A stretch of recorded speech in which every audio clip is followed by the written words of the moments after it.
selamat sore. Assalamualaikum warahmatullahi wabarakatuh. Saya Femi Anggreni, PR Planet Cinema Bone. Dengan ini saya menjelaskan sekarang situasi Planet Cinema.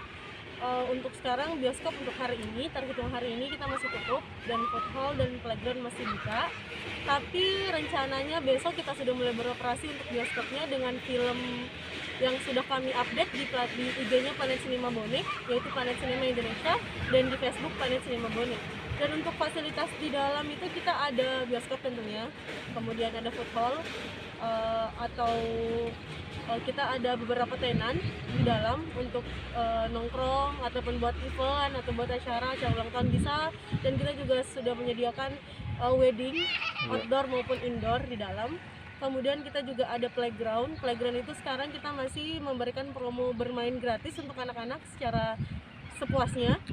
Dan kemudian keunggulan Planet Cinema dengan bioskop yang lain tentunya kita mempunyai gedung sendiri dan di dalam itu betul-betul bioskop dengan fasilitas prokes yang sedang dilaksanakan di Indonesia.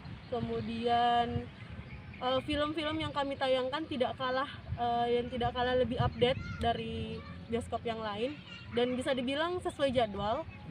Dan karena PPKM ya mungkin jadi kita baru bisa beroperasi besok. Mungkin seperti itu. Terima kasih. Dan untuk jam operasionalnya kita buka di jam 1 siang sampai dengan jam 9 malam. Tiketnya HTM-nya itu untuk besok Senin sampai Jumat itu Rp40.000 dan untuk Sabtu dan Minggu atau weekend itu Rp50.000. Dan untuk jadwal filmnya lengkap di media Planet Cinema.